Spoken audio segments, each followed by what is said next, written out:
السلام علیکم ورحمۃ اللہ تعالی وبرکاتہ۔ صلی اللہ علیہ نبی علیہ وسلم، صلی اللہ علیہ وسلم، السلام علیکم یا حبیبی یا رسول اللہ صلی اللہ تعالی علیہ وسلم۔ حضرات گرامی اوقات،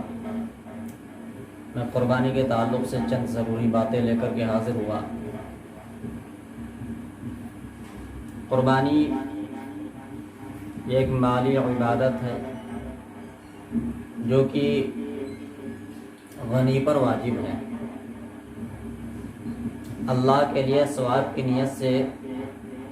جانور کو ذبح کرنا، خاص جانور کو خاص دن میں اللہ کے لیے ثواب کی نیت سے ذبح کرنا، اسے قربانی کہتے ہیں۔ قربانی مسلمان مقیم مالک نصاب آزاد پر واجب ہے۔ قربانی نابالغ پر واجب نہیں، مسافر پر واجب نہیں۔ ہاں، اگر مسافر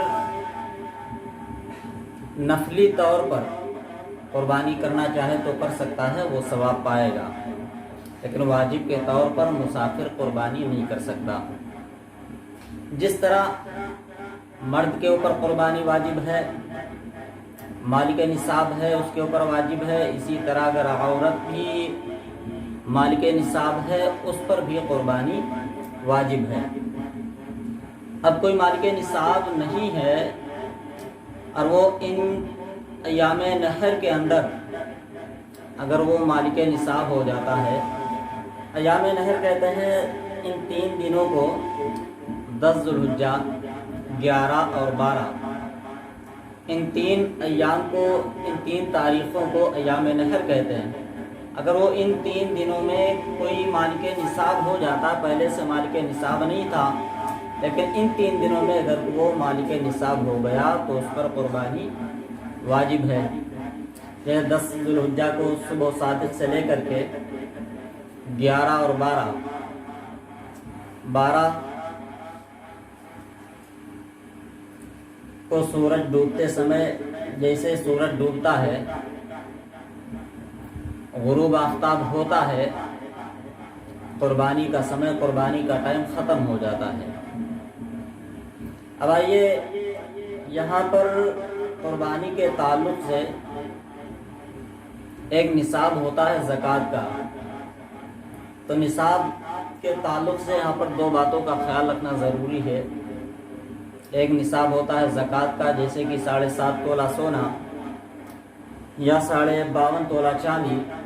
پھر جو زکوٰۃ لازم ہوتی ہے وہ زکوٰۃ ہر مال پر لازم نہیں ہوتی، بلکہ زکوٰۃ جو لازم ہوتی ہے وہ زکوٰۃ مال تجارت پر لازم ہوتی ہے، مال نامی پر ہوتی ہے، مال کرنسی پر ہوتی ہے۔ تو یہ سارے بڑھنے والوں میں سے ہیں، بڑھنے والے جو مال ہیں ان پر زکوٰۃ لازم ہوتی ہے۔ تو قربانی اور صدقہ فطر وغیرہ کا تعلق جو وجوب کے اعتبار سے ہے وہ صرف مال نامی پر نہیں، بلکہ اگر مال غیر نامی بھی ہے اس پر بھی قربانی واجب ہو جائے گی، جبکہ وہ صاحب نصاب ہو۔ مثال کے طور پہ اب یہاں پر بھی غور کرنے کی ضرورت ہے، سمجھنا ضروری ہے، بہت ضروری بات ہے کہ مثال کے طور پہ اگر کسی کے پاس 3 موبائل ہیں اور وہ ایک موبائل اس کی حاجت اصلیہ کے لیے ہے، ایک اس کی ضروریات کے لیے ہے جس سے اس کا کام چل رہا ہے، اور 2 موبائل جو خالی رکھے ہوئے ہیں، ایک کنارے رکھے ہوئے ہیں جو فالتو ہیں، جو اس کی حاجت میں نہیں آتے، ضروریات میں نہیں آتے، ان سے اس کا کوئی کام نہیں چلتا، تو وہ موبائل جو بالکل فالتو رکھے ہیں تو ان دونوں موبائلوں کی قیمت اگر اتنی ہو جاتی ہے کہ 52.5 تولہ چاندی تک اس کی قیمت پہنچتی ہے تو اس پر زکوٰۃ، اگر 52.5 تولہ چاندی تک اس کی قیمت پہنچتی ہے تو اس کے اوپر قربانی واجب ہے، قربانی کرنا ہی ہوگا۔ اسی طرح اگر کسی کے پاس گاڑیاں ہیں، ایک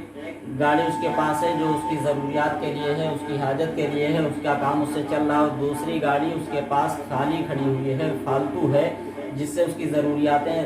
چل نہیں رہی ہیں، جو کسی کام میں نہیں آ رہی ہے، تو اس پر بھی زکوٰۃ، تو اس کی قیمت اگر اتنی پہنچتی ہے کہ 52.5 تولہ چاندی تک، تو اس پر بھی قربانی، تو وہ مالک نصاب ہے، اس کو قربانی کرنا ہی ہوگا۔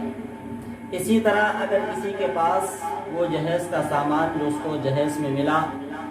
اور اس کے استعمال میں نہیں آ رہا ہے، خالی پڑا ہوا ہے، اس سے کوئی کام نہیں لیا جا رہا ہے، جس سے کوئی ضروریاتیں پوری نہیں کی جا رہی ہے، اگر وہ سامان خالی بالکل رکھا ہوا ہے ایک سائڈ میں، اور اگر اس کی قیمت 52.5 تولہ چاندی تک پہنچ رہی ہے، تو اس کے اوپر بھی وہ مالک نصاب ہے اور اسے قربانی کرنا ہی ہوگا۔ اب ایک اور دیکھا جاتا ہے کہ کسی کے گھر میں اگر 6 افراد ہیں، تو 6 افراد ہیں، اور اس میں ایک صاحب جو گھر کے مالک ہیں، بڑے بوڑھے ہیں، ذمہ دار ہیں، وہ اپنی طرف سے قربانی کر لیتے ہیں، اور وہ سمجھتے ہیں کہ پورے گھر کا حق ادا ہو گیا، تو حالانکہ 6 افراد ہیں، اگر انہوں نے ایک قربانی اپنی طرف سے کی، شوہر نے اپنی طرف سے قربانی کی، اور وہ سمجھ رہے ہیں کہ پورے گھر کی قربانی ہو گئی، اور اگر ان میں سے کوئی صاحب اور مالک نصاب ہے اور انہوں نے صرف تنہا اپنی طرف سے قربانی کی ہے، تو سب کا حق ادا نہیں ہوگا۔ جیسے کہ اب شوہر ہے، شوہر مالک نصاب، انہوں نے اپنی طرف سے قربانی کر دی، اب اس کی بیوی ہے، اس کے پاس زیور ہے، سونا چاندی ہے، انہوں نے اپنی طرف سے نہیں کی، تو قربانی صرف ایک ہوئی، پورے گھر کی طرف سے نہیں ہوئی۔ بعض گھروں میں دیکھا جاتا ہے کہ بعض گھر میں 6 افراد رہنے والے ہیں، تو 6 کے 6 بھی الگ الگ سب کا کام چل رہا ہوتا ہے، اور ان کے پاس 52.5 تولہ چاندی کے برابر پیسہ اگر رہ رہا ہے، یا کسی ایسی چیز کے وہ مالک ہیں جس کی بنا پر ان کے اوپر قربانی واجب ہے، اور ان کا الگ الگ کاروبار ہے، کوئی بھی ایسا کام کر رہے ہیں، ان کے پاس پیسہ رہتا ہے، تو جتنے بھی افراد ہیں اگر اپنے پاس سارا پیسہ، اپنے پاس اپنے اپنے کاروبار کا پیسہ رکھتے ہیں، تو سب کے اوپر قربانی واجب ہے، سب کو قربانی کرنا ہی رہے گا۔ ہاں اگر سارے لوگ کام کر رہے ہیں، اپنا اپنا کاروبار ہے، سارا پیسہ ایک ساتھ کے پاس جمع ہوتا ہے، ایک جگہ اکٹھا کیا جاتا، اپنے پاس نہیں رکھتے، اپنے پاس نہیں رہتا، تب یہ ہوتا ہے کہ جس کے پاس پیسہ رکھا جاتا ہے وہ صرف مالک نصاب ہے، اس کے اوپر قربانی واجب ہے، وہ تنہا کروا دے، سب کی طرف سے قربانی ہو جائے گی۔ یہ مسئلہ قربانی کا ہے۔ تو یہ قربانی جب کی جائے تو قربانی کرتے سمے کسی کا دل دکھنا نہیں چاہیے، کسی کا دل تنگ نہیں ہونا چاہیے، بلکہ خوشی باخوشی قربانی کرنا چاہیے، اللہ کے لیے ثواب کی نیت سے دل کھول کر اچھی نیت سے، اچھے ارادے کے ساتھ خوشی باخوشی جانور کو ذبح کرنا چاہیے، کیونکہ اللہ تبارک و تعالی ہماری اور آپ کی نیتوں کو دیکھتا ہے۔ بخاری شریف کی حدیث پاک ہے، انما الاعمال بالنیات، نیت کا اعمال کا دار و مدار سارا نیت پر ہوتا ہے، تو اس لیے ہم جب بھی قربانی کریں تو ہماری نیت اچھی ہونی چاہیے، گوشت پر نیت نہیں ہونی چاہیے، بلکہ ہماری نیت ہونی چاہیے، ہماری نیت ہی اللہ تبارک و تعالی کی بارگاہ میں قبول ہوتی ہے۔ مجھے امید ہے آپ حضرات کی سمجھ میں آ گیا ہوگا، اور میں دعا کرتا ہوں کہ بولنے اور سننے میں جو بھی غلطیاں خامیاں ہوں گے انہیں معاف فرمائے، اللہ تبارک و تعالی معاف فرمائے، اور علماء حضرات اگر مختصر سی گفتگو کو سنیں، اگر کوئی غلطیاں ہو گئی ہوں تو بڑے ادب کے ساتھ عریضہ پیش ہے کہ وہ اس کی اصلاح فرمائیں۔